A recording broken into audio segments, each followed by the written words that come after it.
Bonsoir, mesdames, bonsoir, mesdemoiselles, bonsoir, messieurs. Bienvenue à Point de bascule, votre émission d'information préférée du mercredi soir. Richard Lehir en compagnie d'Alexandre Cormier-Denis. Bonsoir, Richard. Bonsoir, Alexandre. Et comme toutes les semaines, c'est l'édition, au fait, du 14 mars, faut le préciser, mercredi 14 mars. Et on a un programme qui, encore une fois, fera une large part à l'information nationale et à l'information internationale. Alors, Alexandre, tu as suivi, toi, l'actualité québécoise au cours des derniers jours. Qu'est-ce que tu as relevé de particulier? Ben, écoute, c'est toujours le feuilleton au Bloc québécois. Hein, eh oui, pénible. Qui ne termine pas. Là, il y a des pourparlers pour finalement mettre en place un référendum sur les statuts que devrait adopter le Bloc québécois et l'orientation stratégique générale qui doit être prise. Mais alors, toujours pas question du retour des 7 au bercail? Non, toujours pas. Il y a une forme de flou sur cette question-là. On se demande un peu qu'est-ce que ça entraîne pour la suite des choses pour le Bloc québécois. Il y a eu le sondage la semaine dernière où on a vu que le Bloc était complètement été plombé dans les sondages. Derrière le NPD de Jagmeet Singh, derrière le Parti conservateur d'Andrew Scheer. Donc, ça va vraiment pas bien. Et ce qui est un peu dommage, c'est que ça a des chances de se répercuter sur le Parti québécois, finalement, qui va être en élection d'ici quelques mois, là. En octobre, le 1er octobre prochain, on sait qu'il vient d'être voté une loi des élections à date fixe. Ça a été fait sous le gouvernement de Pauline Marois. Et ça risque d'être la première élection au Québec à date fixe. Et le camp souverainiste apparaît pas sous ses meilleurs jours, là, actuellement.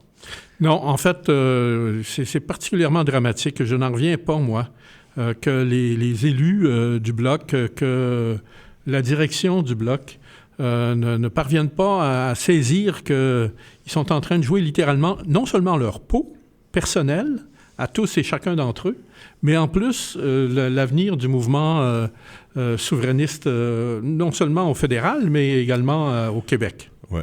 L'avenir du Bloc québécois et les chances d'élection aussi du Parti québécois. C'est épouvantable. Et je ne sais pas à quoi ils pensent.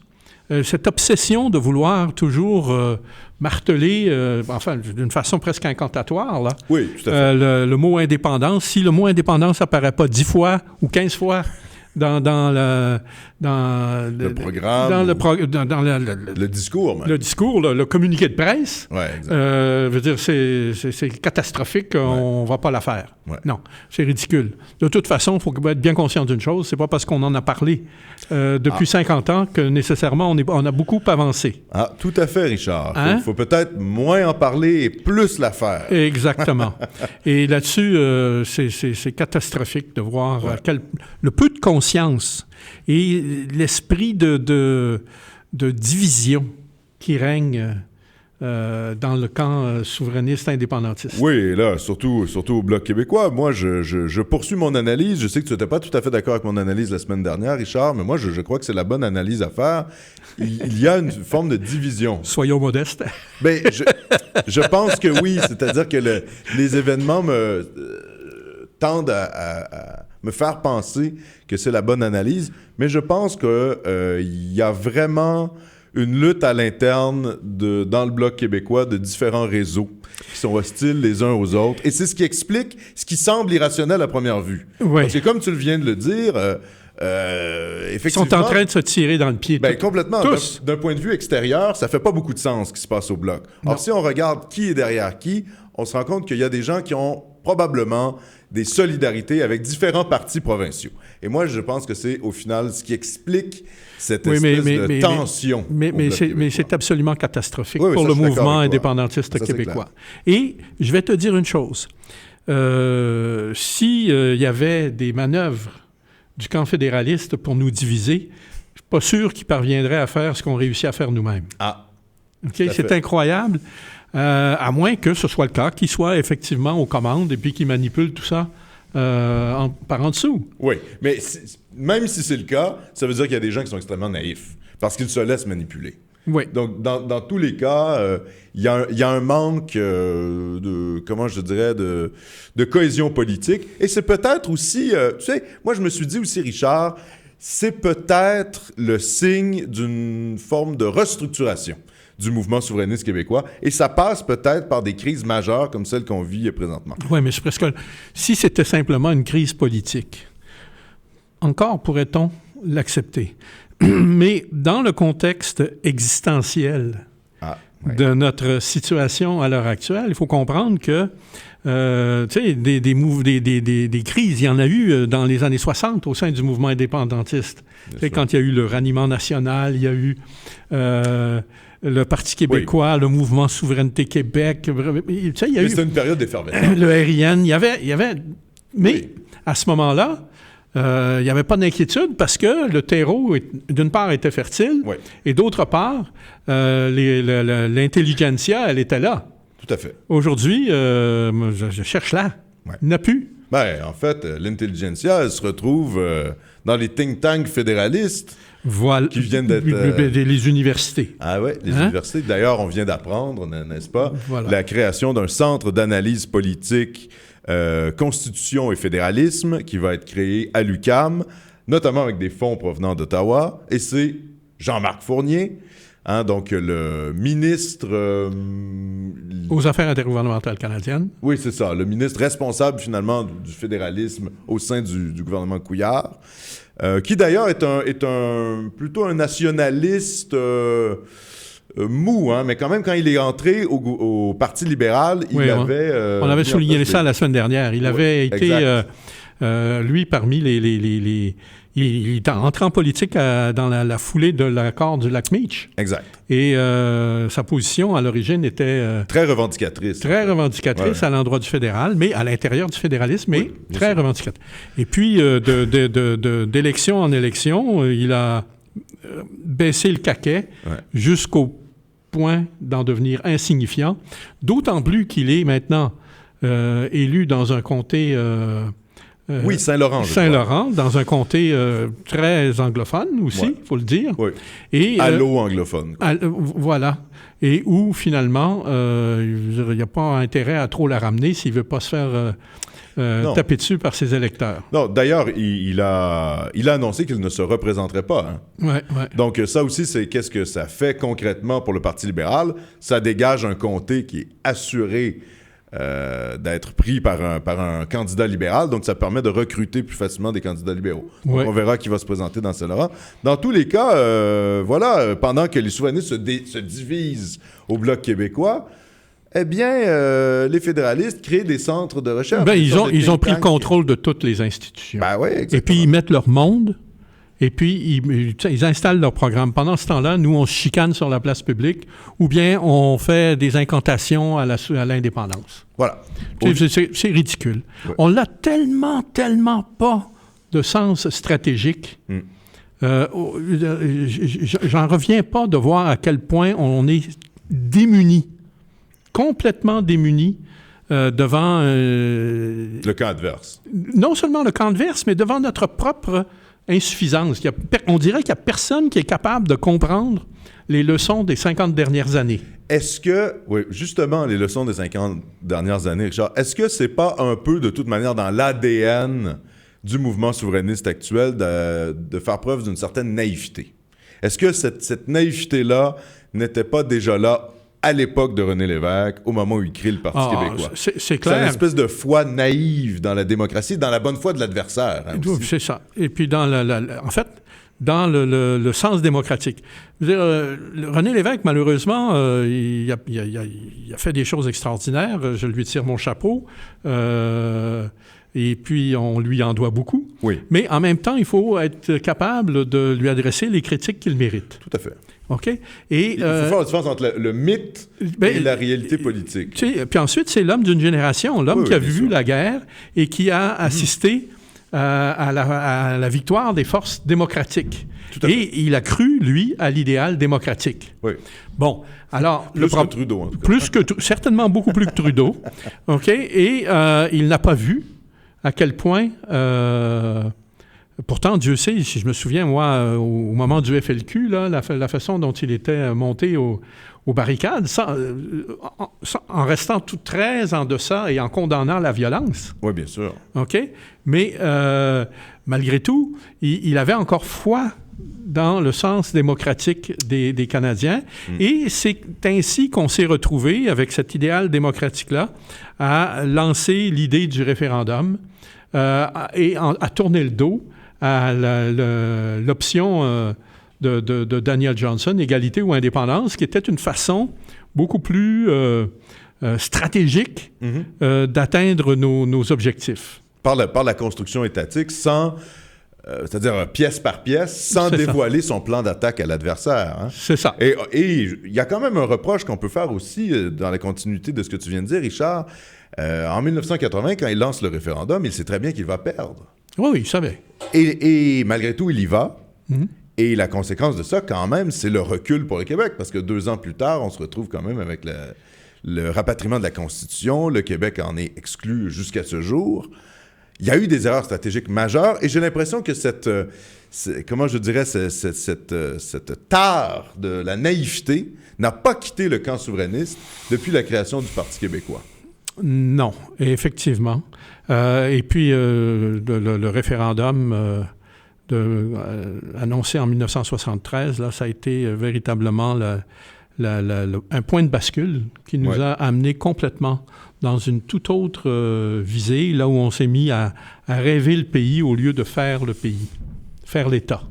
Exact. Construire l'État. Tu sais, on s'est mis à rêver au pays, puis on a perdu de vue l'État. Quand tu regardes toutes les mesures qui ont été adoptées dans la foulée, par exemple, de la Révolution tranquille, et puis c'est important de rappeler que la Révolution tranquille, elle a un plan, une assise intellectuelle. Bien sûr. C'est le rapport de la commission Tremblay. Tout à fait. OK? Et ce rapport de la commission Tremblay portait déjà en lui tous les éléments que le Parti libéral et l'Union nationale, à partir de 1966, allaient déployer pour assurer au Québec la maîtrise de son économie. On rappellera aux auditeurs et aux téléspectateurs que la commission Tremblay avait été mise en place par nul autre que Maurice Duplessis. En 1954. Oui, voilà, déjà, c'est ça. En 1954, par Maurice Duplessis, et que c'est finalement c'était une commission d'enquête, finalement, sur les rapports... Une enquête royale. D'enquête royale. À cette époque-là, il faut quand même... Ça prenait un culot monstre, puis il y avait juste Duplessis pour le faire, de décider la mise sur pied d'une commission royale d'enquête sur les difficultés du Québec dans le régime constitutionnel canadien. Exact. Si vous allez voir le nom, vous allez trouver ces mots-là. OK? Et ça va donner à Duplessis tous les moyens pour aller d'abord récupérer l'impôt, puis ensuite établir un plan pour la conquête, littéralement, de toute... Oui, de l'autonomie provinciale. Hein. De tous les leviers du Québec sur son économie. Ouais. D'ailleurs, c'est important que tu mentionnes ça, Richard, parce que souvent, et c'est un reproche qu'on peut faire aux souverainistes, souvent, les séparatistes, les indépendantistes, les souverainistes, peu importe comment on veut appeler ça, ont repris la lecture de Duplessis qu'en faisaient les libéraux. Ils ont pris la lecture des années 50... de la Grande Noirceur qu'en faisait le Parti libéral à l'époque. Ouais. Et c'est un peu dramatique parce que ça ne leur permet pas de comprendre qu'en quelque sorte, ils sont les héritiers de Duplessis. Ouais. Et que sans Duplessis, l'autonomisme provincial n'aurait jamais existé, voilà, et qu'en 1960, probablement que le Québec aurait été une province comme les autres. Tu sais, il faut comprendre quelque chose. D'où vient Parizeau? Ah, ben voilà. Parizeau, c'est un diplômé des HEC. Oui. OK? Il est au HEC, il étudie au HEC au moment où la commission Tremblay se met sur pied. Se met en place. Il a comme professeur Esdras Mainville et François-Albert Anger. Exact. Qui sont tous les deux les maîtres d'œuvre du rapport de la commission Tremblay. Mm-hmm. OK? Et que va faire Parizeau, lorsqu'il il obtient ses diplômes, puis il est allé entre-temps étudier à Londres, il revient et il devient le conseiller principal de Jean Lesage, et c'est lui qui va mettre sur pied la Caisse de dépôt, on le sait. Exact. OK? Alors, mais puis... tout ça, oui, c'est une réflexion antérieure. Puis il y a un autre bonhomme qui était là déjà à l'époque, qui s'appelait André Marié, il est mort il y a à peine 2 ans. Ces gens-là, qui sont issus de ce sérail-là, ont fait un travail extraordinaire et on leur rend pas le crédit de ce travail-là comme ils le mériteraient.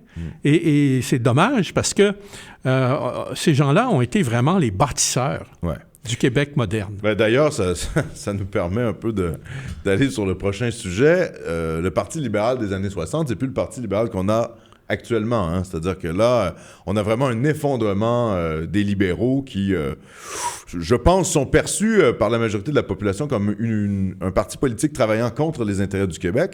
D'ailleurs, ça va tellement mal pour les libéraux qu'il y a moins de 20% des francophones qui pensent voter pour eux aux prochaines élections. Ils sont dans un creux historique. Hein? Oui, d'ailleurs, tu sais, il y a ce chroniqueur qui est issu, lui, du sérail libéral, Jonathan Trudeau, dans le Journal de Montréal, qui, aujourd'hui, a pondu un petit papier pas mal corrosif sur ses collègues en disant, écoutez, ils sont dans de très sales draps, puis je veux dire, les chances du Parti libéral aux prochaines élections, lui, aujourd'hui, il les estime à très faibles. Oui, exactement. Alors, et entre autres, le dossier qui est en train de leur enfoncer le clou dans le cercueil. Le clou dans le cercueil. Leur dernier clou dans le cercueil, c'est c'est le dossier du docteur Barrette, quoi. Du docteur Barrette et puis de la rémunération des médecins. Ouais. Et alors, dans ce cas-là, ils sont mal placés parce que Barrette et Couillard sont médecins.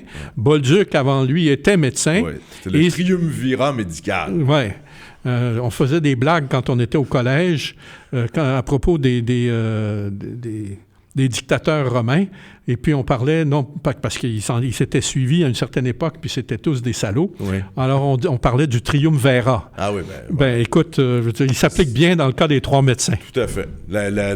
Et d'ailleurs, on voit qu'il y a quand même une rébellion de la part de la population là, qui est assez outrée de la République des médecins qu'on subit. Là, présentement, on se rend compte que ça n'a pas de sens. Hein? Parce qu'on rappellera quand même que l'objectif finalement, faire le rattrapage sur le salaire des médecins spécialistes au Québec, c'était parce qu'il y avait un déficit entre le salaire des médecins au Québec et les médecins en Ontario. On a évoqué ça la semaine dernière. Ben, c'est ce qui est en train de tuer totalement le Parti libéral, à tel point, d'ailleurs, qu'on sent un peu un vent de panique chez les libéraux. Oui. Aujourd'hui, le ministre des Finances, Leitao, a dit devant la presse anglophone qu'il fallait se méfier de la CAQ parce qu'elle tenait un discours de nationalisme ethnique. Oui. Ben, écoute, c'est parfait que tu embarques là-dessus parce que c'est justement ce que j'allais dire moi-même. Et le ras-le-bol de la population de se faire taxer de racisme est en train d'atteindre des sommets inégalés. Oui, exactement. C'est pour ça que je ne suis pas sûr que ce soit la bonne stratégie de la part des libéraux. Non, pas du tout. Et au contraire, elle est en train de se retourner contre eux. Les gens en ont marre. Meilleur exemple, c'est le cas de Lise Ravary. Ah, tout à fait. Et Lise Ravary, qui était jusqu'ici, là, qui adhérait à la proposition multiculturaliste, là, est en train de faire une indigestion et puis la rejeter violemment. Oui, alors on vous invite à lire ces 2 derniers textes dans le Journal de Montréal. Elle découvre, moi ça m'a un peu fait rigoler quand même, Richard, je vais te le dire, elle découvre la haine du Québec, soudainement, de la part des anglophones. Et finalement, elle termine son 2e texte en disant, ma foi, la solution à tout ça, c'est l'indépendance. Mais c'est trop tard. On a raté notre coup en 95. Oui, mais sauf qu'en 95, elle était fortement contre. Oui, ben voilà. Moi, je m'en souviens. Alors, mais c'est assez drôle de voir des fédéralistes comme ça qui nous disent 20 ans plus tard, finalement, le camp du oui avait raison. Oui, et qu'est-ce qui aujourd'hui les réveille? C'est la question identitaire. Non seulement ça, mais c'est la conscience de l'imminence de 2035. Oui. Même si c'est pas formulé comme ça. OK, c'est les problèmes. Ils voient les effets de l'immigration de masse. Ils découvrent qu'on est en train de se faire évincer, sortir de chez nous. OK? C'est pas... Et qu'il y a une hostilité très grande. Oui, c'est au-toi de là que je m'y mette. Oui, tout à fait. OK? Puis, il y a cette femme-là qui a tenu des propos assez incroyables. Je pense que c'est la députée fédérale. Oui, alors c'est Mme César Chavanès. C'est ça. Et alors... Parti libéral du Canada, disons-le. Oui, mais en même temps, ce qu'elle dit, on l'entend aussi sur les tribunes au Québec. Hein? Oui, alors il faut peut-être rappeler d'ailleurs ses propos. Hein? Finalement, on a tort d'être blanc. Hein? Oui. Hein? Oui. Alors, c'est le nouveau discours de l'antiracisme. C'est ça.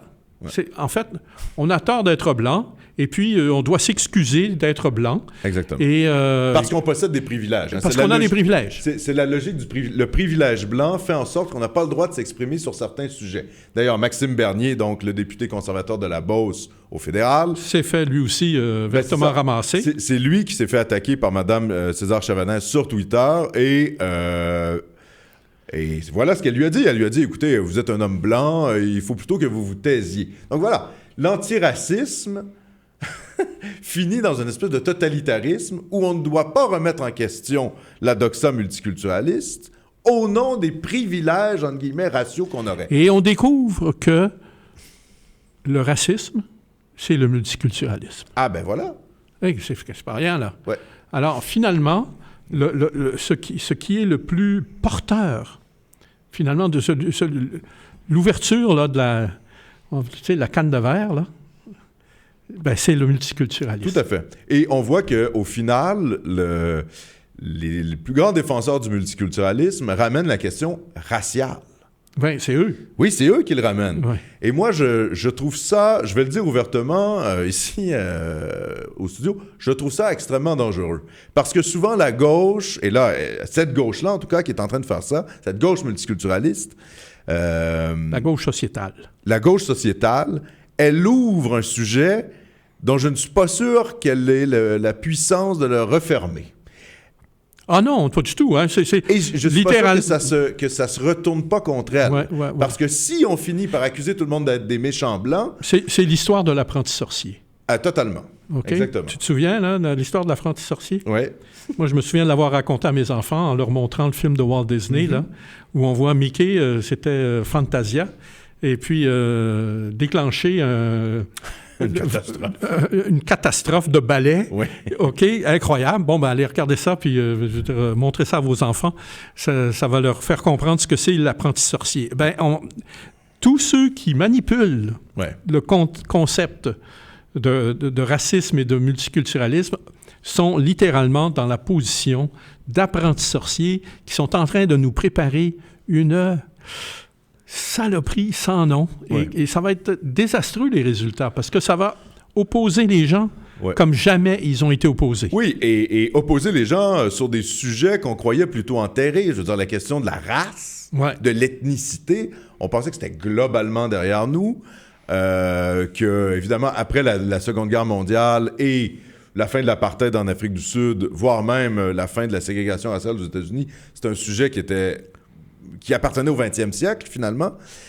Et finalement, et non, et c'est les soi-disant adversaires du racisme qui le remettent de l'avant. Le problème, c'est que la population globale, à force de se faire dire, ben, vous êtes des Blancs privilégiés, vous n'avez pas le droit d'en parler, on leur remet en plein visage leurs conditions raciales de Blancs. Et ces gens-là, qui arrivent d'ailleurs, viennent nous dire, chez nous, c'est eux qui, tu sais, d'un seul coup, là, qui prennent le haut du pavé, et puis qui occupent les antennes. Tout à fait. Et qui, tu sais, sont en train de dire changer de mode de vie.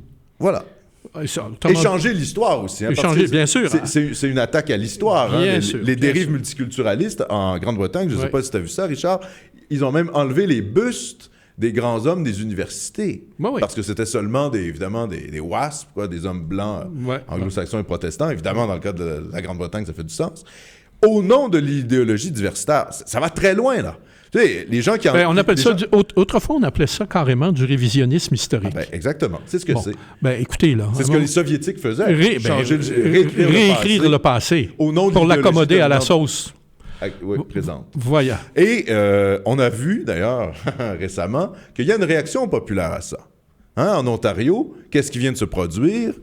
il n'y a pas une sorte de réaction face à la bien-pensance ambiante, eh bien oui, il y a peut-être l'émergence d'un Trump ontarien, mon cher Richard. D'ailleurs, tu viens d'employer le mot, et quand j'ai lu le texte de l'article en anglais, oui, sur le National Post. Sur le National Post, j'ai été adorablement surpris, agréablement surpris de voir qu'il utilisait non pas l'expression « politically correct », mais qu'il utilisait en français l'expression « les bien-pensants ». Oui, exactement. Hey, c'est fort. Dans un texte anglais, lui, il parle de bien-pensants, et nous, dans un texte français, on parle de « politically correct ». Oui, exactement. On dirait que l'herbe est toujours plus verte dans le jardin du voisin. Hein?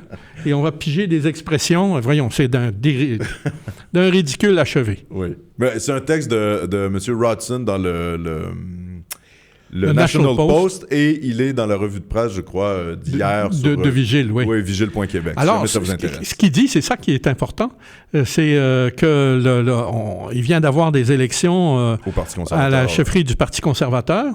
De l'Ontario. Alors, imaginez-vous qu'il y avait 3 candidates qui étaient des femmes et un seul homme. Et l'homme en question, je dirais, il appartient plutôt à la catégorie macho, s'il vous plaît. Alors, c'est le frère de l'ancien maire de Toronto. OK. Mais c'est incroyable que dans le contexte politique actuel, les Ontariens, appartenant au Parti conservateur, et ils ont d'excellentes chances de former le prochain gouvernement, aient éliminé 3 femmes. C'est une critique à peine déguisée de la présence de Mme Wynne. Catherine Wynne, oui, qui est là depuis quelques années et qui sévit au Parti libéral. Et bon, avec un succès, tout ce qu'il y a de plus mitigé. En fait, c'est un bel échec. Oui, tout ça est assez médiocre. Je pense que ça s'inscrit là-dedans, dans le ras-le-bol. Oui, c'est le ras-le-bol, et c'est le Trump canadien. Voilà. Bon, au niveau provincial, évidemment. Oui. Au niveau provincial. Mais t'inquiète pas, il a suffisamment de coffres qui va s'imposer rapidement. Oui, j'en doute pas du tout. D'ailleurs, toute la petite élite bien pensante, canadienne-anglaise, est un peu sur la panique. Il faut voir le ton des éditoriaux au Canada anglais avec l'élection de Doug Ford. C'est la panique généralisée en Ontario. On prononce Doug. Doug? Et non pas Doug. Ah, mais je le prononce à la française. Doug, si tu veux. Doug. Enfin, bref. T'as drôle de nom, drôle de prénom. Doug Ford et non pas Dog Food. Ah, mais ça aurait pu... Ben, quoi que... Viande à chien. C'était pas mal. Mais dans tous les cas, cette élection... c'est bien, rebrasse les cartes. Et on voit aussi que, malheureusement, c'est pas du tout le style de Scheer, hein, qui vient d'envoyer une lettre Andrew Scheer, rappelons-le, c'est le chef du Parti conservateur fédéral. Oui, qui est assez... Au Québec, c'est assez méconnu. Assez méconnu. Il vient d'envoyer une lettre, d'ailleurs, aux Québécois. Aux Québécois pour les interpeller en leur disant « Voyez, le Bloc se déchire, Trudeau ne vous représente pas, hein, c'est un bouffon. » Et finalement, vous adhérez globalement au... Votez conservateur. Oui, aux valeurs conservatrices, exactement. Or, quand on lit un peu sa lettre, on se rend compte qu'il n'y a pas beaucoup de propositions concrètes pour le Québec. Hein. C'est assez faible. C'est plus un effet de style.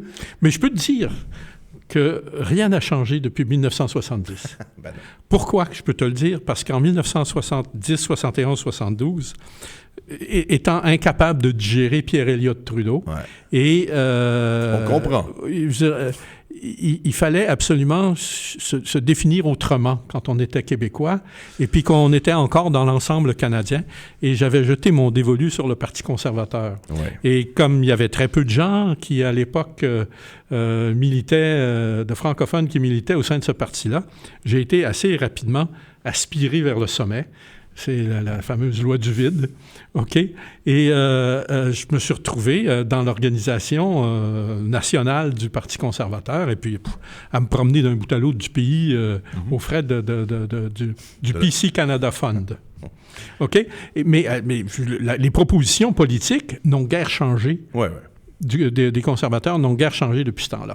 C'est-à-dire un retour quand même à une espèce de respect des compétences provinciales. Hein. C'est ça. C'est toujours ce que les conservateurs mettent de l'avant. Ils disent, en gros, les libéraux, c'est des centralisateurs, et puis nous, on va respecter... Oui, mais on se rend compte que c'est un peu mince quand même. Ah, c'est très mince. Hein? Surtout, on l'a vu avec Harper, c'est-à-dire qu'il a favorisé systématiquement l'Alberta sur le plan économique. Hein. C'était ça son grand plan économique à Harper. Donc, c'est pour ça que c'est pas... quand on voit M. Scheer... Bon, ben, c'est pas une grande révélation. Non. Je dirais, ça casse pas quatre pattes à un canard, comme disait mon père. Non, exactement. D'ailleurs, il y a autre chose qui vient de se produire sur la scène fédérale. Il y a le dossier de la Davy. Ah! Qui a rebondi. Oui. Alors, la Davy Shipbuilding, c'est un chantier maritime qui est installé à Lévis, de l'autre côté de Québec, et qui, depuis la Deuxième Guerre mondiale, vivote péniblement et va de faillite en faillite. Pourquoi? Parce qu'il vit des miettes du régime fédéral et il est dans la mire constante des grandes... des chantiers maritimes de l'Est du pays et des Irving. Et ce sont eux, les Irving, qui contrôlent littéralement le sort de la Davy. Et à chaque fois que la Davy apparaît sur le point de décrocher un contrat, immédiatement, on lui tire dans les pattes. Alors, cette affaire-là a débouché sur une histoire absolument abracadabra. Ben oui, celle du vice-amiral Mark Norman. Mark Norman, et qui, le pauvre homme, lui, a un sentiment de responsabilité envers l'État canadien, envers la marine à laquelle il appartient, et qui a donné tout son appui à la construction des 2 frégates qui devaient... Lui, à ce moment-là, il était le second de l'armée canadienne. Oui, de la marine. De la marine, OK? Enfin, des forces armées canadiennes. Oui. OK, ça inclut la marine. Bien sûr. OK? Et donc, il s'est fait prendre et il a dénoncé les manœuvres en coulisses pour faire avorter ou trébucher ce contrat-là au bénéfice d'autres acteurs. C'est ça, parce qu'il y a 2 frégates qui devaient être construites à la Davy dans le but de faciliter le... Transport. Oui, c'est ça, le transport des troupes et le ravitaillement, des navires de la flotte canadienne. Évidemment, en termes de ravitaillement, la flotte canadienne ne peut pas dépendre de pays étrangers. Donc, c'est quelque chose qui fait appel, finalement, à la sécurité nationale. Et le vice-amiral Norman voulait, finalement, la construction de ces navires qui devaient se faire à la Davy. Alors, et il s'est rendu compte que Irving a saboté carrément le plan et il a coulé les informations à la presse. Et c'est pour ça qu'aujourd'hui, il est accusé par le gouvernement fédéral. Imagine-toi que, chose surprenante, les 2 frégates en question devaient s'appeler Astérix et Obélix. Non. Oui, absolument. Il y en a une, Astérix est construit, là. Ah ça, il y en a une des 2 qui a réussi à être construite. OK, mais Obélix, là, son sort est incertain. OK? Ou on ne sait pas trop où il va être construit, là. Alors, tu sais, c'est quand même grave, et c'est grave de savoir que le ministre responsable du dossier était un conservateur, lui-même originaire de la région de Québec. Ah oui, c'est ça. Hein? C'est pathétique. À l'époque, oui. À l'époque, et il s'est fait passer ça entre les dents. Et il n'a pas été capable, le lobby des Irving est tellement puissant qu'il n'a pas été capable de faire valoir les arguments auprès du gouvernement Harper, et pas plus que le gouvernement, le ministre actuel de la Défense, sous Trudeau, est capable de faire valoir l'argumentation en faveur des chantiers de Davy. Le ministre de la Défense canadienne, qui est un laïc radical. Hein? Un laïc radical, oui, c'est ça. En tout cas, à turban, là. Oui, exactement. Bon, qui s'est fait exclure, d'ailleurs, en passant, là, juste petite parenthèse, qui s'est fait exclure des réunions de l'OTAN. Oui. Et on a compris pourquoi avec le voyage de Trudeau en Inde. Oui. C'est parce qu'il est lié à des réseaux de fondamentalistes sikhs qui ont commis des attentats terroristes contre l'Inde. Donc, je veux dire... Et elle veut dire au-dessus de l'Angleterre, Lockerbie. Ben oui, et le plus important attentat terroriste aérien avant le 11 septembre 2001. Donc, c'est quand même pas n'importe quoi. Et c'est pour ça qu'il n'est plus là. Hein. C'est là où on voit quand même que le multiculturalisme canadien, ça mène à des folies. C'est-à-dire que ça fait en sorte que quand on l'applique concrètement, le Canada se fait exclure des sommets stratégiques militaires de l'OTAN. C'est fou, là. C'est-à-dire que ça nuit aux intérêts de l'État. Complètement. Et en tout cas, dans le cas de la Davie, c'est peut-être un des... Pour revenir... Et le vice-amiral Norman, là, je veux dire, ce gars-là, il mérite une médaille. D'ailleurs, on lui en a remis une. Ben oui. La médaille de l'Assemblée nationale. Martine Ouellette, c'est bien une chose qu'elle a bien faite. Oui, oui. Et puis, c'est quand même remarquable parce que ce gars-là, qui est un anglophone, là, il a défendu les intérêts du Québec et puis totalement. À son propre détriment. Au point qu'aujourd'hui, accusé comme il l'est, bien entendu, ça ne pourra pas être prouvé, mais l'accusation qui a été portée contre lui va suffire au ministère de la Défense pour l'exclure de ses cadres à l'avenir. C'est ça. Ou peut-être le rétrograder. C'est ça, mais écoute, c'est épouvantable. Épouvantable. Et, je veux dire, c'est un dossier parmi tous ceux qui portent sur les intérêts conjoints du Canada et du Québec, et dans lesquels, finalement, quand tu regardes, là, c'est un exercice qu'on n'a pas pu faire à l'occasion du référendum de 1995 parce qu'on n'avait tout simplement pas les outils informatiques pour le faire. Pas le temps non plus. Pas le temps non plus. Ouais. Mais je veux dire, quand tu regardes l'ensemble des activités du gouvernement fédéral hors Québec, tu réalises que leur coût est énorme. Et puis que ça exclut systématiquement le Québec. Ah ben oui. Parce qu'il y a de toutes ces activités-là, il y en a seulement une petite fraction qui bénéficie effectivement au Québec. Et en acceptant l'idée que même si ça puisse se faire ailleurs, ça bénéficie au Québec. Ben oui, encore faut-il accepter cette idée-là. Oui. Ce qui, a priori, n'est pas... c'est pas un a priori, là. Non, c'est ça. OK? Alors... on se fait littéralement rouler dans la farine. Oui, ça, en fait, l'histoire de la Davie, c'est quand même un des dossiers les plus clairs de l'abus du fédéralisme sur le Québec. Hein. À quel point le fédéralisme joue contre nous. On pourrait parler de la péréquation aussi. On pourrait parler on pourrait parler aussi de la péréquation, mais dans le cas de la Davie, c'est peut-être un peu moins abstrait, on est moins dans les chiffres. C'est plus concret, je suis d'accord avec toi. C'est plus concret, c'est des emplois québécois. Là. Ben, c'est ça. On le voit tout de suite. On le voit tout de suite. Et ça nous fait peut-être un peu revenir sur ce dont on parlait tout à l'heure, la question du Bloc québécois. Le Bloc devrait être au front là-dessus. Ah, et le Parti québécois aussi. Et le Parti québécois aussi. Et puis, malheureusement, ils ne sont pas là. Non. C'est pitoyable. Ouais. Pitoyable. Ils préfèrent parler de tribunaux spéciaux sur les violences sexuelles. Là, on a vu Véronique Yvon parler de ça cette semaine. Jamais le Québec a-t-il été aussi mal servi pour la défense de ses intérêts supérieurs. Ouais. Et par le Parti libéral, bien sûr. Ouais. Et hélas, faut-il le dire, aussi par le Parti québécois qui ne fait vraiment pas ce qu'il devrait. Oui. Quant au Bloc, ils sont aux abonnés absents. Ouais. Et au fond, ça nous ramène au sondage qu'on voit présentement. L'espèce de parti du compromis mou semble, et ça ne me réjouit pas particulièrement parce que je considère que la coalition Avenir Québec n'est pas un grand parti avec une grande vision politique pour la nation, mais se canalise sur François Legault. C'est un PLQ bis. Oui, avec un vernis bleu poudre. Ouais. Avec une espèce de vernis bleu pâle. D'ailleurs, les attaques... Mais très pâle, hein?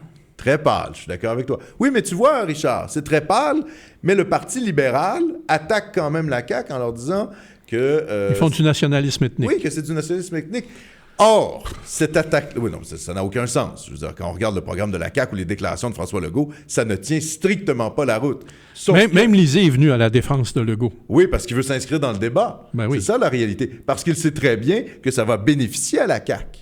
Parce que la CAQ a l'air d'être dure d'avoir une colonne vertébrale contre cette espèce de multiculturaliste radical qui est Philippe Couillard. Donc, moi, je pense que les attaques comme ça qui sont faites contre la CAQ vont lui bénéficier et non pas lui nuire. Dernier sujet peut-être sur la scène nationale, Richard. Il vient de s'effectuer un changement de règle par le DGEQ pour la prise de photos des futurs candidats. Hein, on sait qu'il va dis-moi pas qu'ils acceptent qu'ils vont pouvoir être vêtus d'un foulard et... C'est-à-dire que tu as pas mal deviné ce dont il s'agit. Mais écoute ça, c'est pas le... C'est évidemment, ce qui était refusé jusqu'à présent, c'était le fait d'avoir un couvre-chef. Ouais. Et ils viennent d'accepter, pour des motifs religieux, le fait de pouvoir porter un couvre-chef. C'est-à-dire, en gros, un voile islamique. Alors, évidemment, on parle du hijab, là, on parle pas du voile intégral. Ou même une kippa. Ou même une kippa ou un turban, tout à fait. Bon, en fait, c'est là où on se rend compte que finalement, c'est que les chrétiens qui n'ont pas des signes distinctifs religieux sur la tête.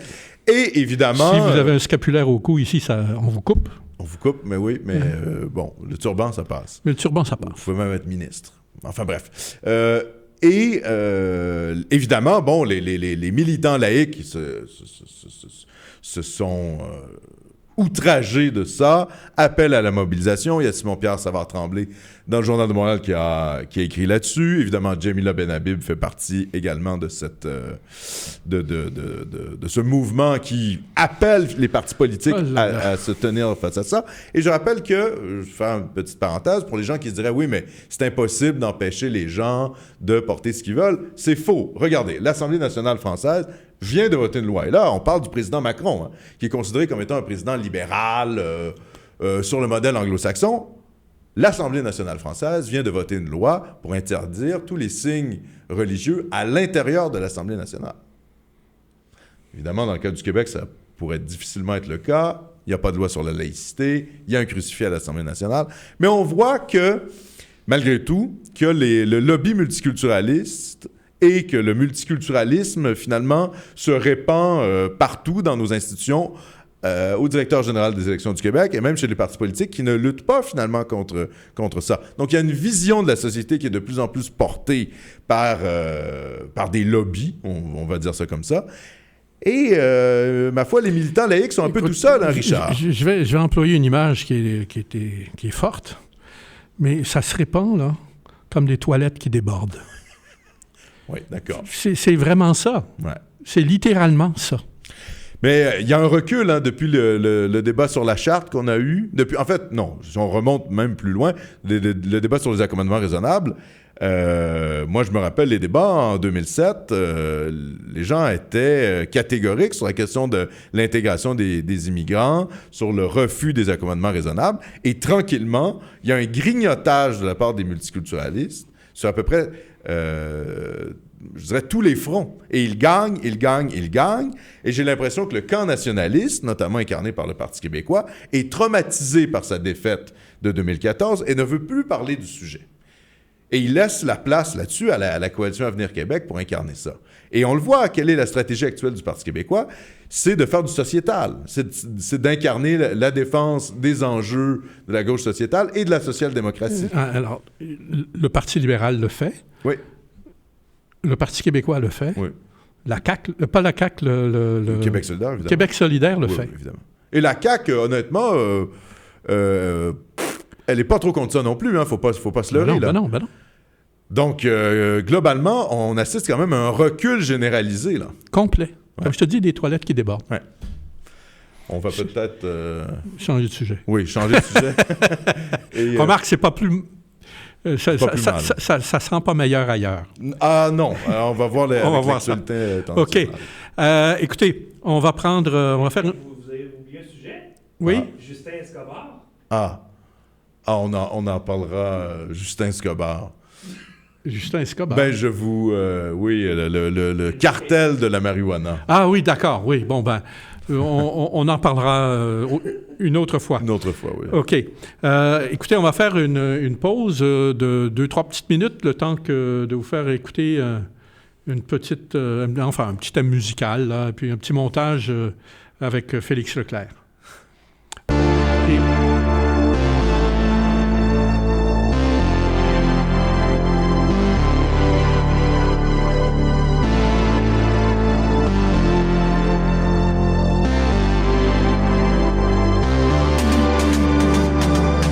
Et maintenant, c'est un fait. Après 3 siècles, on a un pays, le Québec, planté dans le cœur à jamais.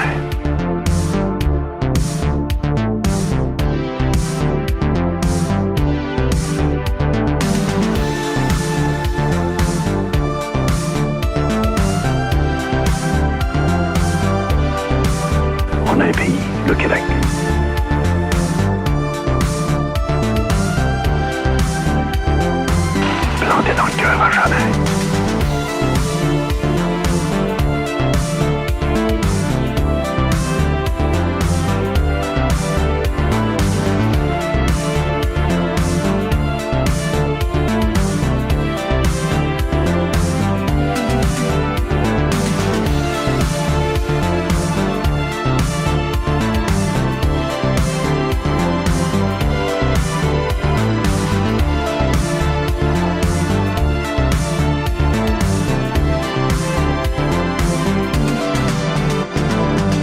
Et maintenant, c'est un fait. Après 3 siècles, on a un pays, le Québec, planté dans le cœur à jamais.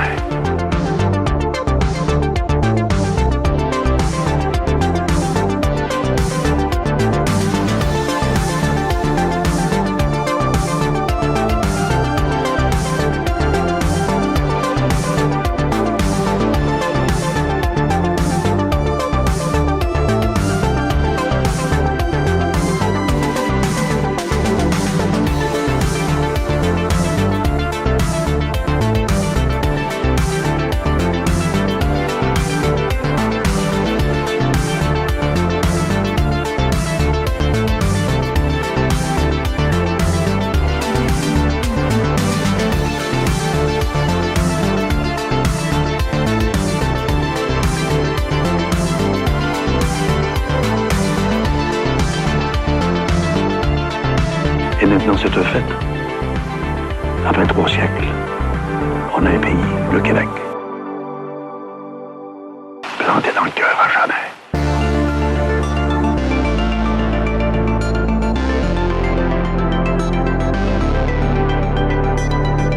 Planté dans le cœur à jamais.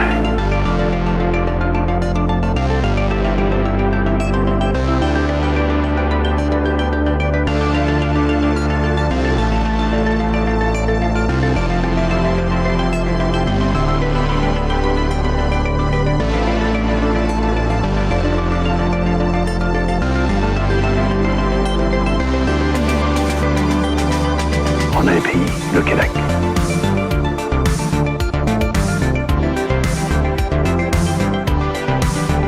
Planté dans le cœur à jamais.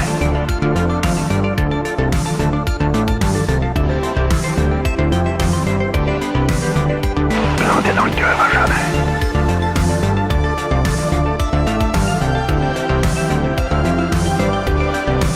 Planté dans le cœur à jamais.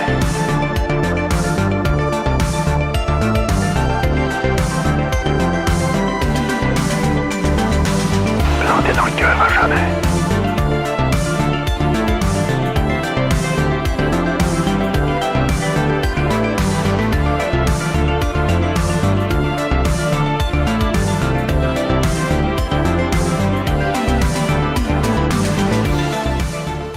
On a un pays, le Québec, planté dans le cœur à jamais.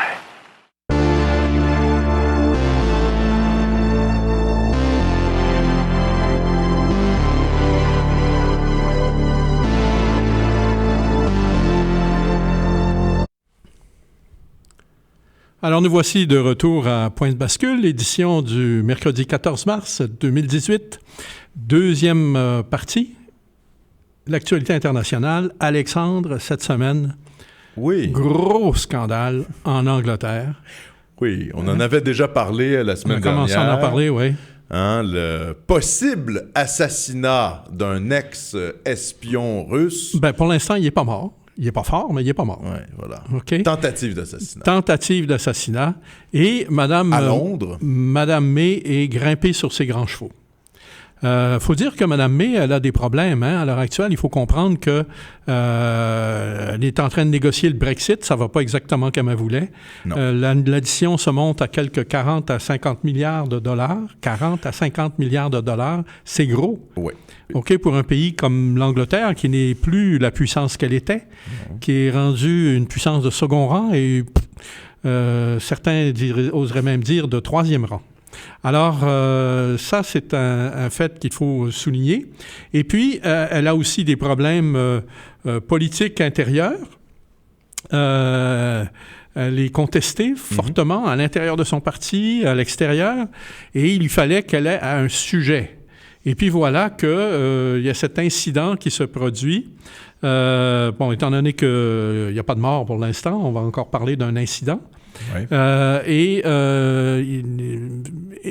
En fait, la Russie est mise en cause parce que des agents russes auraient, semble-t-il, utilisé un gaz innervant pour neutraliser l'ancien espion Skripal. Oui, c'est ça. Qui est évidemment russe, Sergei Skripal, qui aurait révélé des agents doubles russes au service de renseignement britannique, le MI6, et il a été jugé finalement pour trahison en Russie. Il a passé 13 ans, je pense, derrière les barreaux. Ouais. Et dans un échange de prisonniers entre... la CIA et... Voilà, entre l'Occident et la Russie, il s'est retrouvé en Angleterre. Et là, il a été soumis, disons, à une substance. Une substance, c'est toi qui me disais ça juste avant l'émission. Le Novochok. Voilà, qui aurait été fabriqué à l'époque de l'URSS. C'est ça. Et en fait, je veux dire, à l'époque, l'URSS en stockait un peu partout, dont en Ukraine. Ah ben oui, évidemment. Parce que l'Ukraine faisait partie de la Russie. Oui. Et la question qui se pose aujourd'hui, c'est de savoir quelle est la provenance de ce poison-là, de cette toxine-là. D'autant plus que les Britanniques pourraient très bien l'avoir produite eux-mêmes, en plus. Oui. Hein? La recette, à l'origine, était russe, soviétique. Et puis, est tombée entre mauvaises mains à l'occasion du démantèlement de l'URSS. Oui, de l'effondrement soviétique. Et puis, aujourd'hui, on accuse la Russie. Il va falloir arriver avec des preuves pas mal plus solides que ça. Et c'est d'ailleurs ce qu'a demandé la Russie. Oui.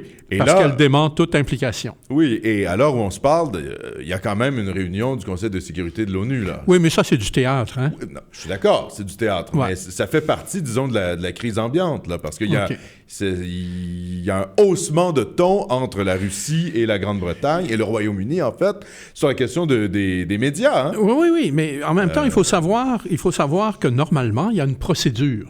Ouais. Et puis, curieusement, les Anglais ne l'utilisent pas. Il y a une procédure prévue dans les conventions internationales sur l'utilisation des gaz toxiques. Il y a des accords qui ont été négociés, des traités, auxquels la Russie est partie prenante. D'accord. L'Angleterre est partie prenante, les États-Unis sont partie prenante.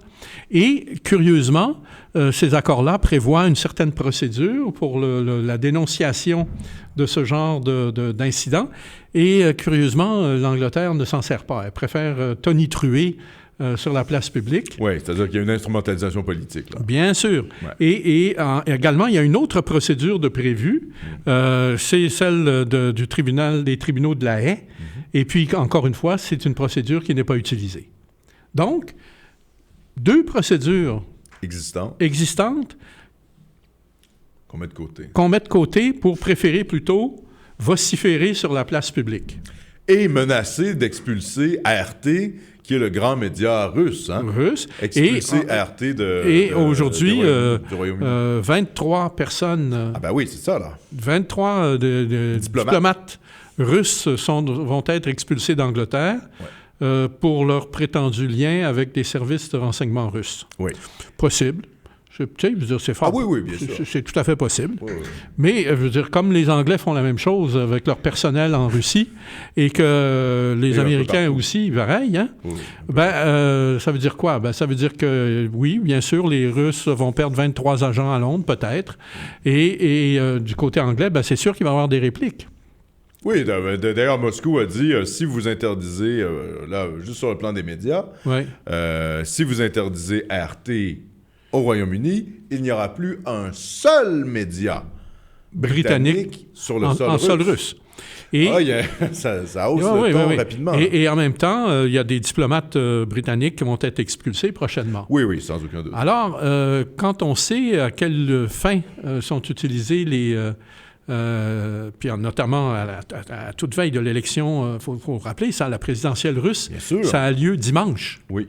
OK. Je suis pas sûr je suis pas sûr du tout que ça nuise à Poutine. Hein. Ça risque Pas plus du de raffermir l'opinion publique autour en Russie, ça nuira absolument pas. Mais Voilà. il est clair qu'à l'heure actuelle, en Occident, il y a une volonté de provoquer la Russie. On le fait de toutes sortes de façons. On le fait avec les Jeux olympiques, on l'a fait avec des accusations de dopage, on le fait avec des menaces contre parce qu'il faut savoir que comment dirais-je, le mondial de football va avoir lieu cet été en Russie. Exact, en Russie. OK. La Coupe du Monde. La Coupe du Monde. Ouais. Alors, on voit là que tout est fait là, pour essayer d'amener les Russes à faire une faute. Oui. OK? De façon à pouvoir leur taper dessus. Ouais. Et pour l'instant, et puis je comprends que Poutine, il doit être particulièrement sur ses gardes à la veille des élections parce que, tu sais, il y a eu comment dirais-je, une cellule terroriste qui a été démantelée aujourd'hui à Moscou. Mm-hmm. Il y a des gens qui cherchent par tous les moyens à déstabiliser la Russie et provoquer la chute de Poutine. Oui, bien sûr. Ça semble assez évident. Et principalement parce que il y a des gains diplomatiques, des gains géostratégiques qui ont été faits par la Russie. En Syrie, entre autres. Depuis 10 ans. Oui, bien sûr, en Syrie, mais en Ukraine aussi. En Ukraine. Je veux dire, avec le rattachement de la Crimée notamment, on en a parlé la semaine dernière. Mais également en termes de diplomatie mondiale, là, c'est-à-dire qu'on est vraiment peu à faire à la Russie minée, battue des années 90, à l'époque de Boris Yeltsin. À ce propos, Alexandre, il faut que je m'excuse parce que la semaine dernière, j'ai commis une faute. Et c'est toi qui avais raison. La population de la Russie, c'est 146 millions d'habitants. Oui. Et effectivement, le chiffre que j'utilisais était celui des 240 millions, c'était au temps de l'URSS. Bien, pour être tout à fait honnête, moi-même, je me suis trompé parce que j'avais dit 120 millions et finalement, on a C'est 146. 146. Okay. Oui, donc on voit, d'ailleurs, la population a grandement diminué. Hein? On voit l'effondrement soviétique, démographique aussi. Démographique que ça a causé. Ça a causé. Alors, ils ont perdu presque pas tout à fait 100 millions d'habitants. Oui, exactement. D'ailleurs, Mais enfin, il faut comprendre que ces populations-là, elles sont encore là, elles sont juste pas rattachées à la Russie. Elles sont soit en Ukraine, soit dans les républiques d'Asie centrale, etc. D'ailleurs, à ce sujet-là, en lien avec la rivalité avec la Russie, moi, je conseille aux gens quand même de lire l'ouvrage de Brzezinski, Le Grand Échiquier, qui est un ouvrage... c'est-à-dire qu'on peut être en désaccord avec Brzezinski, mais il n'empêche que c'est extrêmement éclairant pour comprendre l'hostilité des États-Unis face à la Russie. Hein. C'est-à-dire que la géographie détermine un peu cette hostilité-là. Alors, il faut rappeler aux gens qui était Brzezinski. Oui, je t'en prie. Brzezinski, c'était le conseiller à la sécurité nationale du président Carter. Exact. OK? Et il faut savoir aussi que Brzezinski, c'était à l'origine un universitaire qui enseignait à McGill. Ah oui, ça, je ne savais pas. Oui. Ah oui, d'accord. Il a étudié, il a travaillé... D'origine polonaise. Hein. D'origine polonaise. Ouais. Et, bien entendu, les gens qui ont émigré au Canada de la Pologne du temps du rideau de fer, ils ne portaient pas la Russie et l'Union soviétique dans leur cœur. On peut comprendre. OK? Alors, Brzezinski appartient à cette catégorie d'intellectuels sortis de l'Europe de l'Est, venus passer à l'Ouest et qui se sont littéralement appliqués à démolir, l'URSS. Démoniser l'URSS. Bien sûr.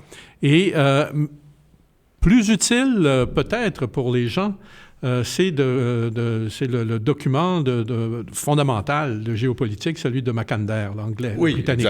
Exact. Okay? C'est celui-là vraiment là, qui pose les fondements de la géopolitique. Oui. Mais Brzezinski est un peu la continuité. C'est ça, il s'inscrit dans cette continuité-là. Oui, tout à fait. Et c'est là où on voit que finalement, les États-Unis sont une espèce de pays isolé, insulaire dans les Amériques, avec un océan à l'est, l'Atlantique et le Pacifique à l'ouest, alors que la Russie, c'est un peu une puissance continentale. Voilà, la puissance continentale, parce que finalement, le gros de la population mondiale se trouve où? Se trouve en Eurasie, hein?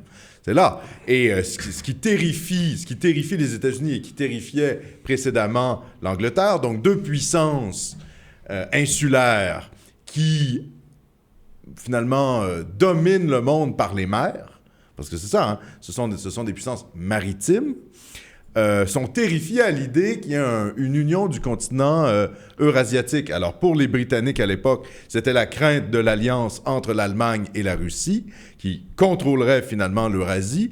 Et aujourd'hui, c'est la crainte de l'alliance entre la Russie et la Chine. Et ça va plus loin, parce que maintenant, l'Alliance intègre maintenant l'Iran Voilà. et la Syrie. Oui. Alors, il y a même des démarches pour le Pakistan et l'Inde, l'Organisation de coopération de Shanghai. Bon, c'est ça. Alors, c'est quand même remarquable que les Américains, avec toute leur puissance militaire, leurs milliards de dépensés en budget, aient manœuvré de telle façon à réunir finalement la Russie et la Chine qui, il y a encore 40 ans, 25 ans, étaient encore non pas des ennemis, mais certainement pas des alliés. Oui, il y avait des rivalités, même si c'était deux puissances communistes. Hein? Exactement. Il y avait des grosses rivalités. Des très grosses rivalités. Or, aujourd'hui, ils sont devenus alliés, et plus qu'alliés, ils sont copains comme cochons. Oui. OK? Et puis, ils font des affaires ensemble, puis des grosses affaires. Et c'est la volonté aussi de rétablir la route de la soie. Hein? Oui. Et puis, l'autre chose qui est très dure pour les États-Unis, c'est elle qui comptait évidemment sur sa force militaire dans le Pacifique et sa présence avec ses porte-avions et tout ça, de découvrir, comme on l'a découvert la semaine dernière, que d'un seul coup, tous leurs bateaux, ils peuvent être coulés sans qu'eux, ils soient incapables de faire quoi que ce soit pour l'empêcher. OK? Alors, puis, tout ça, évidemment, aussi dans le contexte de ce rapprochement entre la Corée du Sud et la Corée du Nord, qui va, encore une fois,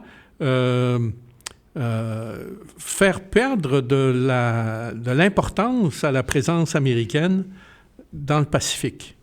Et c'est pourquoi... oui, bien sûr, parce qu'il y a une baisse des tensions entre la Corée du Nord et la Corée du Sud, donc la présence américaine est moins justifiée. OK, et puis imagine, ça survient après que les Philippines aient également manifesté des velléités d'indépendance à l'endroit des États-Unis. Oui. Et on le voit avec Rodrigo Duterte, le président philippin, il se moque de tout ce monde-là.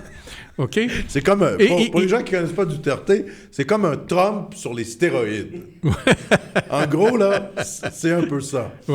D'ailleurs, il vient de retirer son pays de la Cour pénale internationale. C'est quand même incroyable. Alors, c'est l'effondrement, finalement, qui est en train de se faire sous nos yeux, de toute l'infrastructure. En fait, de l'ordre mondial tel qu'il avait été conçu après la guerre froide. Et, après la Deuxième Guerre mondiale. Oui, mais après la Deuxième Guerre mondiale, il y avait la guerre froide. Oui, mais l'ordre mondial, l'internationalisation a commencé après la Deuxième Guerre mondiale. Oui, mais... Tu sais, les accords de Bretton Woods, le fondement. Puis après ça, le Fonds monétaire international, la Banque mondiale, toutes les institutions qui se sont... C'est vrai, mais tu vois, après l'effondrement du mur de Berlin et l'effondrement de l'URSS, on pensait que c'était fini. C'est-à-dire qu'on allait aller vers la fin de l'histoire, le dernier homme, Francis Fukuyama, et que la démocratie libérale allait se répandre comme une traînée de poudre, et qu'au fond, on allait avoir une planète contrôlée en gros par une sorte d'oligarchie occidentale.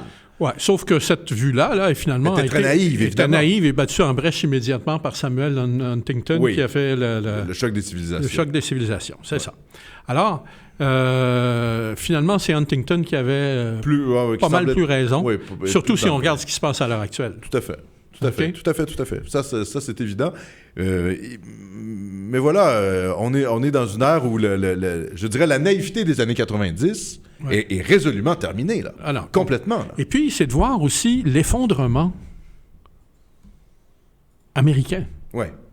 Puis, les gens ne réalisent pas que c'est un effondrement qui est apparent, évidemment, sur la scène internationale, quand on voit tous les éléments qu'on a mentionnés. Oui. Mais c'est également un effondrement à l'intérieur. Il y a... Est-ce que tu parles de la démission de Rex Tillerson? Oui, non, mais avant même ça. On va parler de l'annonce par le gouvernement de l'État du New Jersey d'un train l'adoption d'un train de mesures fiscales qui vont faire augmenter, comme ça, les impôts, les taxes. Et qui vont avoir un effet littéralement de vider l'État. Les gens vont partir parce qu'aux États-Unis, les gens peuvent, et puis ils sont mobiles, ils sont par définition mobiles. Oui.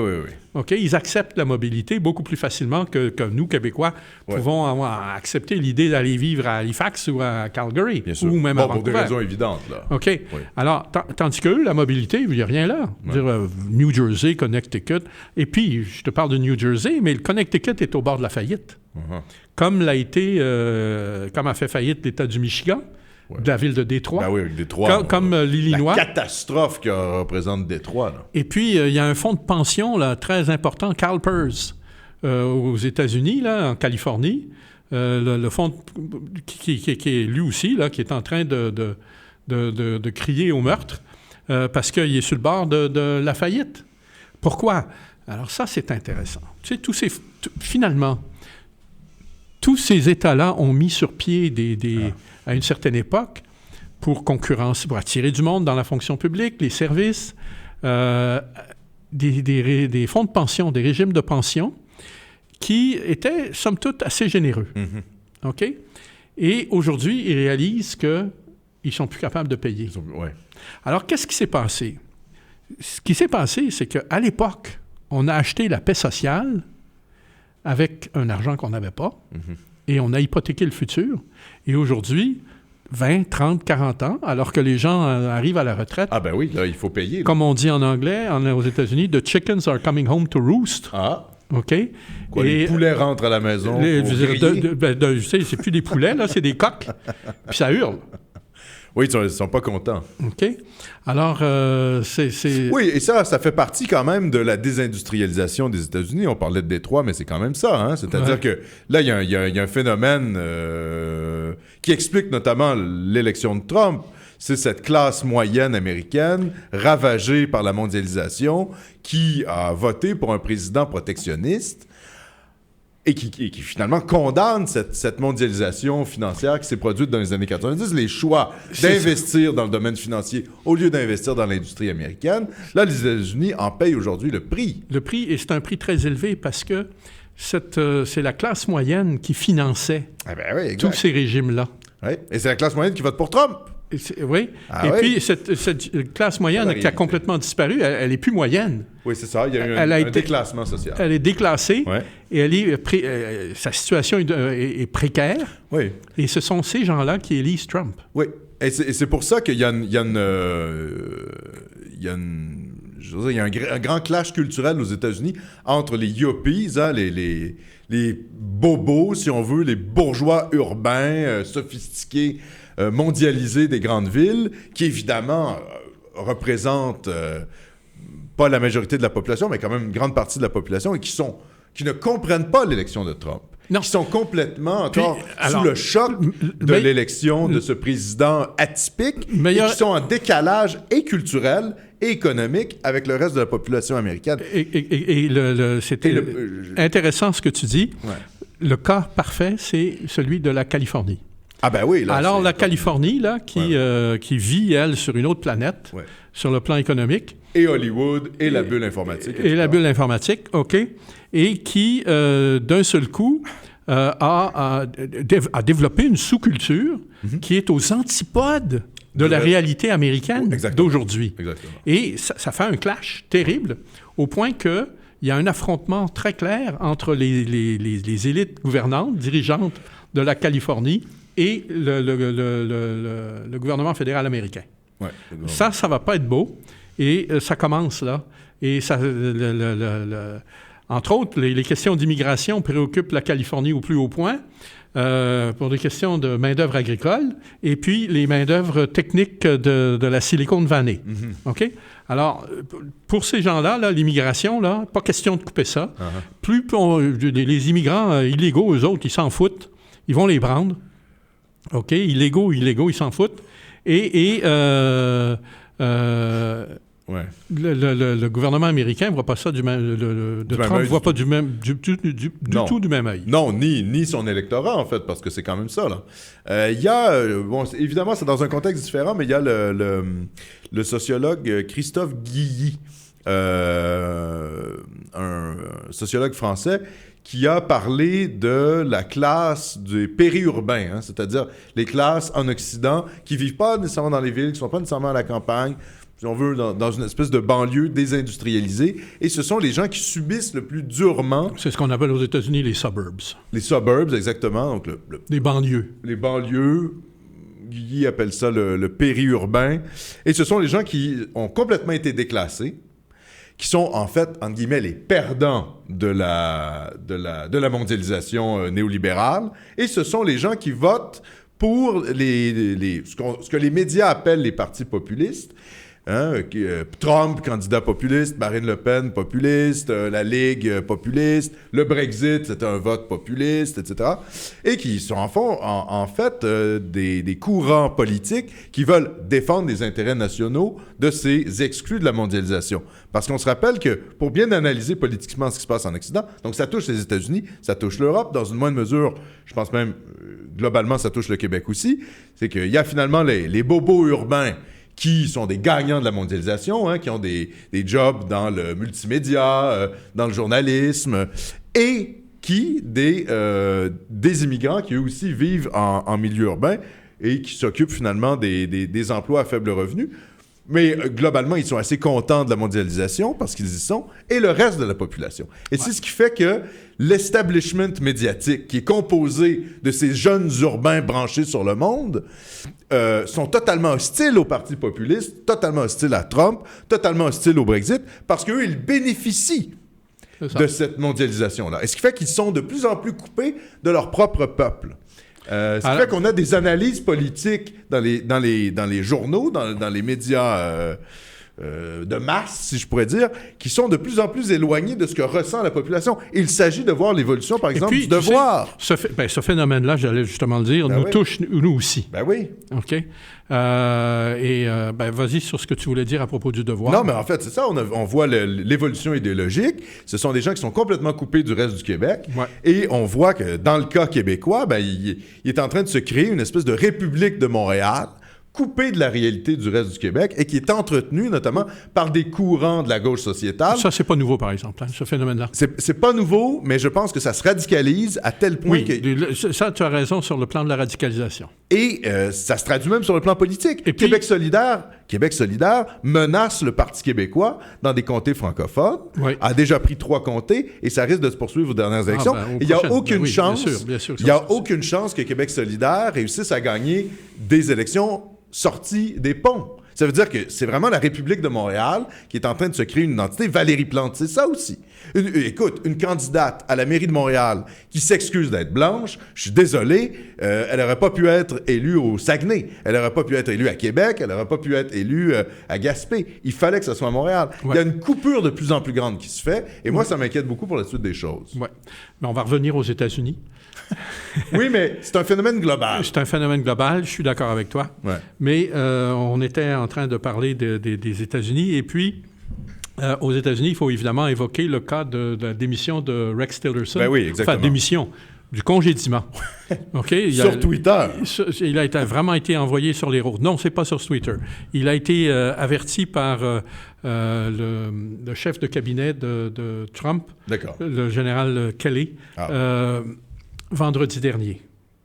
Ah. OK? D'accord. Mais on l'avertit que ça s'en venait, mais on lui a pas donné l'heure. Ah, d'accord. Ni le jour. Bon, alors entre-temps, il était rendu en Afrique et il a été obligé de revenir d'Ardar à Washington. Donc, sa démission, il a fait une déclaration, lui, en après-midi hier. Je l'ai vu. Et bon, pour l'instant, il démissionne dans des termes assez, comment dirais-je, corrects. Ouais. Il n'a rien dit de... Parce que, bon, sa démission devenait effective hier soir à minuit. Et puis, son mandat se termine officiellement le 31 mars. D'accord. OK?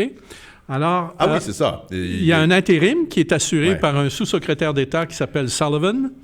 Et cet intérim-là va durer au-delà, parce que Mike Pompeo, qui a été choisi par... l'ancien directeur de la CIA. La CIA, jusqu'à aujourd'hui, encore directeur de la CIA. Oui. Il va devenir secrétaire d'État, mais il faut comprendre que pour le devenir, il va falloir qu'il passe par le processus de confirmation par le Sénat. Et- OK? Et ça va se dérouler dans le courant du mois d'avril. Alors, c'est quand même remarquable de voir que les États-Unis, un pays finalement qui a une telle... qui avait jusqu'ici une telle présence, une telle importance dans le monde. Bon, en tout cas, Et puis, qui revendique une superpuissance mondiale. oui. Et qui Se se revendique. retrouve aujourd'hui, là, presque sans diplomatie, pour un mois et demi, alors qu'on est en pleine crise mondiale. Non, mais t'as pas compris, Richard, c'est la diplomatie du tweet. Oui, c'est ça. C'est le 21e siècle. Ouais, tu parles. D'ailleurs, moi, je suis pas du tout hostile à l'administration Trump, mais il y a une remarque que je me suis fait avec Rex Tillerson, c'est quand même un peu la chaise musicale. Hein? Ben, c'est plus que la chaise musicale, parce que j'allais justement l'entourage de poursuivre pour te dire que on savait déjà que le général Kelly, qui est son chef de cabinet, était sur un siège éjectable. Ah ouais, d'accord. On savait également que son conseiller à la sécurité nationale, le général McMaster, était lui aussi, et lui aussi sur un siège éjectable. Et on a appris aujourd'hui que son ministre de la Justice, l'Attorney General Jeff Sessions, est également sur un siège éjectable. Alors imaginez le brasse-camarade qui va se produire dans les mois qui viennent dans l'administration Trump. Ben, en même temps, est-ce que ça change particulièrement par rapport aux derniers mois? Parce que je veux dire, ça a déjà quand même... Non, mais écoute, je veux là, pas être méchant, là, mais ça a quand même pas les mal postes, tu sais, secrétaire d'État, là, faut que tu saches que dans le rang de... Ah oui, le secrétaire d'État, c'est le second, quoi. Tu sais, après le vice-président, Après là... le vice-président, c'est le secrétaire d'État, oui. OK, tu sais, dans l'ordre d'accession à la présidence advenant le décès du président, c'est le secrétaire d'État, et puis ensuite, après le secrétaire d'État, c'est l'Attorney General, le ministre de la Justice, le secrétaire à la Justice. Alors, tu comprends que pour des postes aussi critiques, tous ces postes-là sont en ébullition, en fermentation. OK? Et puis, qu'est-ce qui va sortir de là? On n'a aucune espèce d'idée. Alors, pour une puissance mondiale, tu te rends compte à quel point c'est un signe de fragilisation et de très grande vulnérabilité stratégique. Est-ce que l'analyse qu'on peut faire de ça, Richard, ça serait pas qu'il y a une lutte sur le déploiement stratégique des États-Unis? Est-ce qu'on a affaire... Parce que ça a été l'analyse quand même globale de l'administration Trump, de se dire Trump lutte à l'interne contre les néoconservateurs, qui sont des ultra-interventionnistes. Contre l'État profond. Contre l'État profond, exactement. Donc, en gros, la CIA, parce qu'on... Petit parent. Non, c'est beaucoup plus gros que la CIA. C'est plus gros que ça, mais ça joue quand même pas mal sur la question des services secrets, parce qu'on rappellera que Trump a coupé les budgets de la CIA, notamment pour la Syrie. Oui. Il y a des gens qui sont vraiment pas contents. Vraiment pas contents. Et puis, ça va plus loin que ça, parce qu'il faut comprendre ce qui s'est passé. Dans les années sous Reagan, la CIA s'est fait donner des mandats présidentiels sans les fonds. Alors, qu'est-ce qu'a fait la CIA? Hein? Elle a... c'est pas compliqué. Elle a trouvé d'autres sources de financement. Disons. Elle a trouvé d'autres sources alternatives de financement. Elle s'est financée avec quoi? Ouais. Avec la drogue. Oui. OK? En Colombie. Oui. Notamment la cocaïne. Quoi. OK? Ouais. Puis, elle a financé des opérations au Nicaragua du temps des Contras. Ouais. D'ailleurs, je vais vous faire faire une petite découverte. Il y a un site extraordinaire, un site de cinéma que vous pouvez... hds.to. OK? Vous faites sur Google, hds.to, vous allez accéder à un site de cinéma, de films gratuits en français et en anglais. Ouais. Un site extraordinaire. Vous avez là-dedans tout. Et c'est gratuit. Or, il y a un film qui a été réalisé dans les années 90 et qui met en vedette Tom Cruise. Tom Cruise, c'est vraiment un acteur mainstream, là. Hein? Oui, c'est ce qu'on peut dire. Oui. Alors, ce film-là, il l'a financé. Mais je n'ai jamais vu un film aussi critique de la politique américaine que celui-là. Et c'est fait sur le ton de l'humour. Tu sais, c'est drôle. Oui, oui. OK? Barry Seal, ça s'appelle. Et allez voir ça. Et puis vous allez avoir tout, vous pouvez l'avoir, vous pouvez le choix de la version française et de la version anglaise. Et c'est gratuit, et vous pouvez voir ce film-là. Oui, et ça retrace finalement l'histoire de la CIA et son financement par les réseaux De drogue. de drogue. Ouais, ouais. OK, c'est absolument incroyable. Oui, mais ça aide à comprendre notamment l'autonomie des services de renseignement américains par rapport au gouvernement américain. Ouais. On est face un peu à un État dans l'État. Ben, c'est ça. Ils ont, avec tout l'argent noir qu'ils ont réussi à recueillir avec le trafic de la drogue, ils en ont planqué dans à peu près toutes les banques. Et puis, sous des comment dirais-je, des prête-noms. Des compagnies par avant, prête-noms. Et puis, le phénomène est parfaitement expliqué dans le film de Barry Seal. On le voit, OK? Et comment, avec ces compagnies-là, ils font la pluie et le beau temps sans avoir à rendre de compte au Congrès américain. Ben oui, c'est ça le truc. Il y a une forme d'autonomie des services de renseignement américains. Alors, tu comprends que en même temps que les autorités politiques américaines sont bien contentes de ne pas avoir à répondre de ces gestes-là publiquement, en même temps, ces organismes-là développent une indépendance face au pouvoir qui devient une véritable menace pour le pouvoir. Ouais. Et on est dans cette situation-là. C'est la situation dans laquelle s'est retrouvé Trump, alors qu'il faisait face à comme les Américains diraient, a CIA gone rogue, OK? Qui se révolte littéralement contre le président. Une CIA un peu en roue libre, quoi. C'est ça, exactement. Et alors, le drame est que il y a 16 agences de renseignement aux États-Unis. Oui, ça, c'est quelque chose qu'on oublie souvent. Il y en a 16. Ouais. C'est pas rien, là. Non, c'est énorme. On connaît principalement, en gros, la CIA, le FBI, la NSA. Mais les autres, c'est relativement inconnu. Defense Intelligence Agency, il y en a 16. Ouais. OK? Et toutes ont évidemment copié le modèle de la CIA. Oui, ils sont un peu compartimentés. D'ailleurs, c'est là aussi où c'est difficile parfois pour des profanes de comprendre exactement ce qui se passe, parce qu'il y a des rivalités à l'interne qui sont difficiles à déceler. Hein. Oui, c'est ça. C'est un peu difficile de comprendre exactement quelle est la dynamique là-dedans. Plus ces agences-là acquièrent une indépendance financière par rapport au gouvernement qui les a créées, plus à l'intérieur, les rivalités sont grandes. Personnelles vont jouer parce qu'ils n'ont pas de compte à rendre. Ben oui. C'est l'absence de reddition de compte qui rend leur action extrêmement dangereuse. Est-ce que ça expliquerait pas, Richard, notamment les déboires des États-Unis en Syrie? Cette espèce d'éclatement entre le pouvoir présidentiel et les services de renseignement. Ça explique les déboires des États-Unis en Irak et en Afghanistan. Ouais. Le cas de la Syrie est différent parce que il répond à une logique géopolitique qui est infiniment plus grande. Oui, bien sûr. OK? Parce que impliquant Israël, par exemple, impliquant la Jordanie, impliquant... Bien sûr. OK? Oui. Alors, là, et ça revient à ce qu'on disait précédemment, à Mackinder et Brzezinski, c'est-à-dire le contrôle du continent eurasiatique. C'est ça. Et la crainte de voir la puissance russe accéder aux mers chaudes. Hein. Ça, c'est la grande crainte des anglo-saxons depuis des décennies. Et puis, on le comprend. Tu sais, dans le cas de l'Angleterre, par exemple, l'Angleterre a pu compter pendant des années sur son implantation en Iran. Bien avec sûr. British Petroleum, qui était autrefois l'Anglo-Iranian Oil.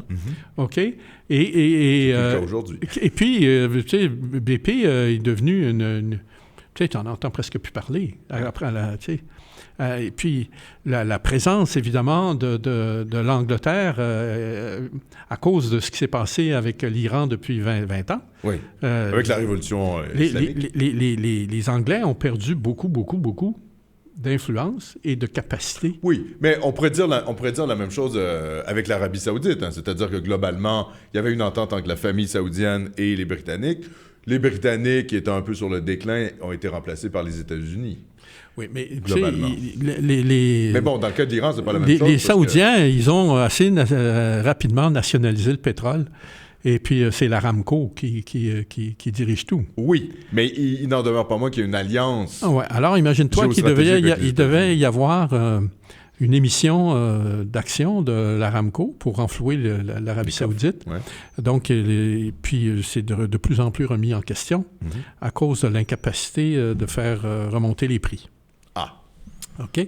Alors, tu sais, tout l'appareil, c'est tout un appareil qui est en train de s'effondrer. Oui, s'effondrer ou en tout cas de changer, quoi. Il y a des plaques tectoniques qui bougent. Qui sont en train là. de glisser. D'ailleurs, la Syrie rentre dans sa 8e année de guerre. Là. C'est la 8e année. Je ne sais pas si vous vous rappelez, hein, je dis ça aux auditeurs, il y a 8 ans, 2011, 2012, 2013, on peut se souvenir ce que nous disait Radio-Canada, ce que nous disait Le Devoir, ce que nous disait la presse. Bachar el-Assad va tomber dans 2 semaines. Bachar el-Assad va tomber dans 1 semaine. Il est encore là. Et il est en train de nettoyer la banlieue de Damas complètement, évidemment avec l'aide des Russes, pendant que la Turquie fait des incursions dans le nord du pays pour éliminer les milices kurdes. Donc, il y a actuellement en Syrie un rebrassage des cartes. Et Richard, les Américains ne sont pas du tout contents de ce qui est en train de se passer en Syrie, là. Il y a des menaces même Oui. de la Mais, part... tu vois, on en avait parlé la semaine dernière et je vous disais là, que la Ghouta centrale, là, c'était... Ouais. La banlieue de Damas. La banlieue de Damas, à partir de laquelle les terroristes pilonnent quotidiennement Damas, envoient des roquettes sur Damas, y compris sur l'ambassade russe. Oui. Bref... Ça ne va pas faire plaisir à Poutine. Bon. Alors là, Poutine s'est mis sur le cas de la Ghouta centrale, Ghouta orientale, pardon. Mm-hmm. Et puis, ils ont réussi, tu vois, à libérer maintenant 60% de la Ghouta. Il y a 2 semaines, je vous disais que ça allait prendre 1 mois. Et puis, là, ils sont rendus à 60%. Fait qu'on est on est dans les temps. Ouais. OK? Et finalement, ils répètent ce qu'ils ont fait à Alep. Oui, c'est ça. Sauf qu'ils le font d'une façon beaucoup plus concentrée. Pourquoi? Parce que maintenant, ils ont une masse critique opérationnelle beaucoup plus forte. Ouais. OK? Mais et là... ça va changer la donne complètement. Oui, c'est pour ça que les Américains menacent Damas. Menacent Damas. Sauf que avec les déclarations de Poutine la semaine dernière, leurs ardeurs se sont refroidies un peu. Ben oui. OK? Parce que là, ils ont vu qu'est-ce qu'il pourrait leur tomber sur la figure s'ils décidaient de lancer des bombes sur Damas. D'autant plus que Poutine avait pris la peine de mentionner que si on s'en prenait à la Russie... Oui, c'est ça. Et à ses alliés, oui. Ce qui incluait nécessairement la Syrie. Évidemment. Alors, je pense que le message est passé. Ben oui, écoute, espérons-le, parce que quand même, d'un point de vue simplement objectif, on veut quand même qu'il y ait une stabilité en Syrie. Il n'y a qu'un gouvernement légitime, c'est celui de Damas, c'est celui de Bachar el-Assad, et on comprend pas trop, on comprend pour des raisons géostratégiques, évidemment, que les Américains, peut-être, veulent plus que chasser Bachar el-Assad. Ils veulent probablement même le démantèlement de la Russie, ultimement. Hein? C'est-à-dire la fragmentation de l'État en plusieurs zones tribales. Ils veulent un regime change. Ils veulent finalement que la Russie retourne à l'État dans laquelle... La Syrie. Ah oui. Ben, peut-être la Russie aussi. La Russie aussi, bon. mais la Syrie, c'est clair. Ils le veulent depuis le début, ça, le regime change. Oui. Puis ils sont incapables de l'obtenir. Oui, mais tu comprends, plus que le changement de régime, c'est aussi la fragmentation de l'État, parce que ils pourraient vouloir garder l'intégrité territoriale de la Syrie et juste avoir un autre type à sa tête. Alors là, ce qu'ils font avec les Kurdes, c'est carrément favoriser le fractionnement de l'État. Oui, mais ça ne marche pas. Non, je suis d'accord, ça ne fonctionne pas. Mais il n'y a pas grand-chose qu'ils font, d'ailleurs, qui fonctionne. Hein? Non, à l'heure actuelle, ils ont problème après problème. Ouais. OK? Bon, écoute, on atteint la limite. Je voudrais terminer. Je vous ai parlé tout à l'heure du site hds.to. Et puis, on va demander la semaine prochaine à notre ami André Pitre de nous montrer une capture d'écran. Un tableau, une capture d'écran de ce site-là. Je suis tombé en fin de semaine sur un film extraordinaire. Je vous le recommande. C'est la portion culturelle de Point de Bascule. Oui, là, je fais... allez voir ce film-là. Ça s'appelle Alceste à bicyclette. Ah. C'est avec Fabrice Lucchini. Ah oui, d'accord. Et Lambert Wilson, 2 comédiens extraordinaires. Et ce film-là est un délice pour tous ceux qui aiment la langue française. Parce que ils s'amusent avec le Misanthrope de Molière. Ah, d'accord. Et ils sont en train de préparer, de monter une nouvelle présentation du Misanthrope. Ils se disputent entre eux pour savoir lequel des deux va jouer le Misanthrope et le rôle de second rang. C'est superbe. Et au fil du film, on découvre rapidement que, finalement, le Misanthrope, c'est Fabrice Lucchini. Et que lui-même, dans sa propre vie, il agit en misanthrope. D'accord. Mais un délice de film, c'est un plaisir. HDS.to, Alceste à bicyclette, Fabrice Lucchini. Vous faites dans la petite boîte soit le titre, soit le nom du comédien pour trouver la liste de tous les films dans lesquels il a joué et vous pouvez le choisir. Et je vous répète, ça ne vous coûte rien.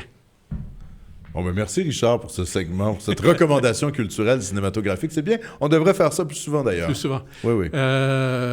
Bon, alors, écoute, Alexandre, merci. Ben, merci à toi. Merci André. Merci. Et puis, merci à vous d'avoir écouté, d'avoir suivi notre émission. On espère que vous l'avez trouvée intéressante. Si vous avez des commentaires, n'hésitez pas à nous les faire. L'émission sera disponible sur YouTube dans quelques heures. 1 heure, tout au plus. Ouais. Et vous pourrez la voir en différé comme vous voulez. Alors, c'était Point de bascule du 14 mars 2018. Bonne soirée et bonne semaine.